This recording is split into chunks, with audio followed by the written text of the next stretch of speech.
Hello everyone, Lucky Tremendous here, and I'm back again after a small hiatus to continue with you guys talking about television shows, movies, and the endless wonders that come with them. I did apologize in my update video why I was away for a couple days, as I had to get my strength back. I am, after all, only newly starting on YouTube after all, and I required a little me time before I got back into it. But I'm all the way ready to get back into it with my new setup. I'm actually filming on my camera phone instead of my laptop because, like I said in the update video, laptop's old and really can't do as much with it as I used to anymore. So I'm going to be working on my phone camera from now on. And what an episode to start off today's return to form with the beginning of the second season of The Walking Dead, the Season 2 premiere, What Lies Ahead. First airing in about, I think it was 2011, so it really was a long time ago. The beginning of the second season starts out very strong and will likely set things up for the many insanely intense adventures there to follow. Although considered an underrated classic by most, I consider Season 2 great. Without further ado, my friends, I'd like to talk to you about Season 2, Episode 1 of The Walking Dead, What Lies Ahead. Rick Grimes leads his group of survivors from Atlanta towards Fort Benning, 125 miles away, following the destruction of the CDC, which killed Jackie and Dr. Jenner. Rick attempts to contact Morgan over the walkie-talkies before the intro starts playing, but Morgan is nowhere to be seen, mostly due to the fact that Lenny James was too busy to film any scenes for Season 2, but he did promise he'd be back again in the future. So, like I said, don't count Morgan out just yet. Along a stretch of highway, the group is forced to stop as a number of abandoned cars litter the road, making it impossible to pass. Furthermore, Dale must stop to fix his RV after the radiator hose blows.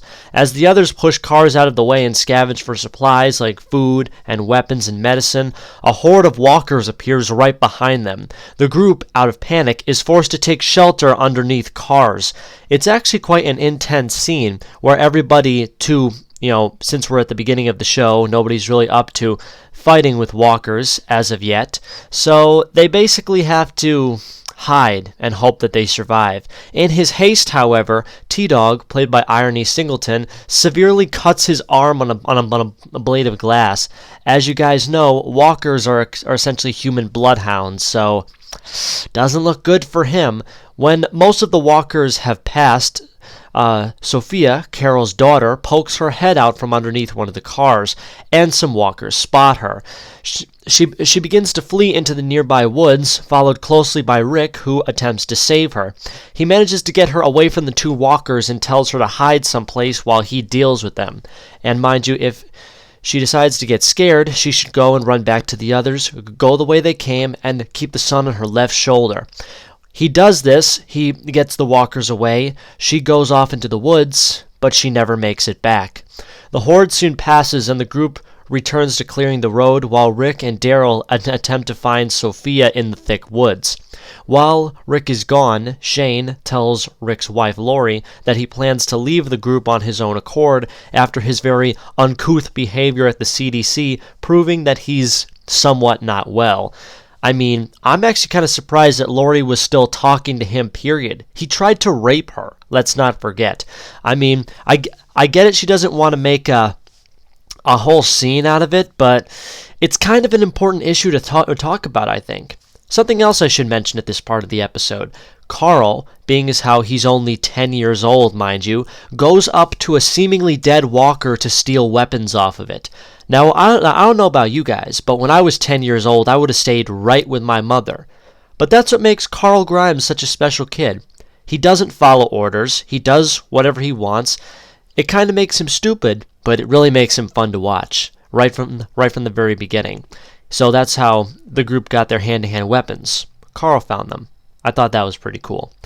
Rick and Daryl return unsuccessfully, but not before disemboweling a walker's stomach with a butcher knife to see if it had eaten Sophia. Thank goodness it did not.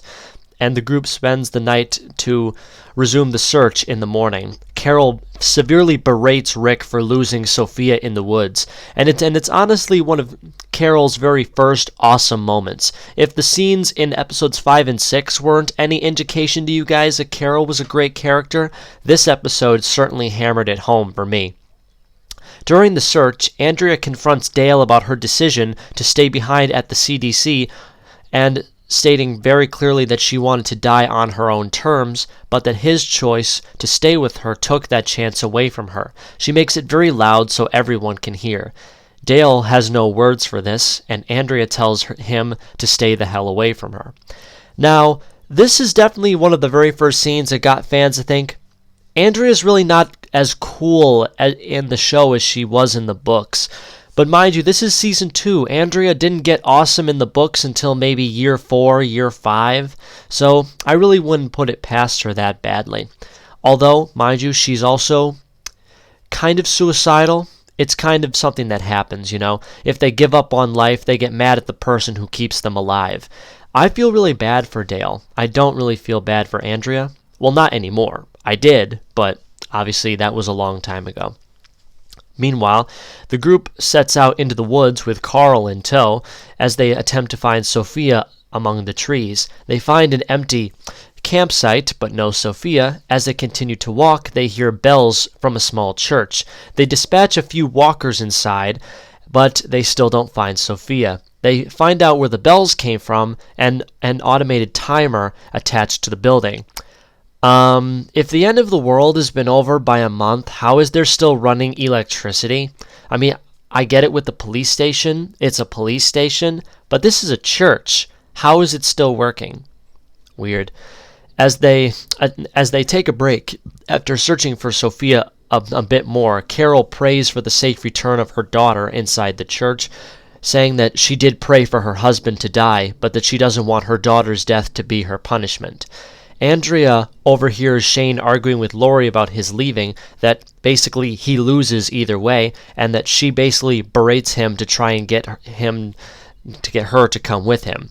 And it's definitely kind of weird how she basically distances herself from everyone. Yet another sign of someone who is very possibly suicidal. The group then decides to head back to the highway, basically saying that they've searched enough for one day. Saying that the group is about to break apart, begins to question his leadership and prays for guidance inside the church. He wants them to believe in him, but the group is slowly breaking apart at the seams. So I guess maybe the CDC isn't really looking like a bad choice after all, huh? Rick, Shane, and Carl actually decide to go hunting for some food inside the woods while also looking for Sophia as well. And lo and behold, they spot a deer just ahead of them in the clearing. Carl decides to go up and get a closer look at the deer. It's honestly one of Carl's best scenes in the entire show, definitely in this season. Him just looking at the deer and smiling. Chandler Riggs was so adorable when he was much younger. It's kind of weird because we're actually the same age, so why I should say when we were younger. What am I saying? Anyway, as Carl gets even closer to the deer, only a few feet apart, a gunshot unfortunately rings out. Carl finds that he's been shot in the stomach and falls over as the deer dies in front of him. Rick and Shane will run over to Carl in shock, yelling his name. Shane aims his gun around trying to find out who did that when the episode fades to black. I gotta say, What Lies Ahead is a really good episode. It's a very strong start to the season. Although maybe a little bit of a downgrade from Days Gone By, it's still a really good start to the season. And I must state that it was even supposed to be possibly even cooler. Half of the script of this episode had to be edited out due to budget cuts by AMC, so needless to say, Frank Darabont had much more things planned for the season premiere as what was basically already shown us. I mean, even though Andrea got a little bit more irritating as the season went on, her performance in this episode at least was widely praised by the public. The scenes that were filmed in Atlanta as they were still filming there, so they didn't have to cut off as much time inside the city to film, but they still kind of had to do a few things. The editing was really, interesting in this episode. There's even a full 12 minutes I've seen that was cut out of this episode, an extended opening that would have made this episode 2 hours long instead of 1 hour long. It's actually quite amazing how much stuff was cut out of this that would have made it like a mini TV movie. I mean, they were so ambiguous with this project. It makes me so excited to finally share this season with you guys. I do hope that those of you watching will at least want to watch The Walking Dead either more than you already do, or if you're just starting out. Thank you guys so much for watching my review of episode 2 of season 1. No. I'm sorry, guys. Episode 1 of Season 2 of The Walking Dead, What Lies Ahead. Be sure to comment, like, and subscribe to see more reviews from this guy, and I will see you guys in the next review of Lucky Talks TV. Bye!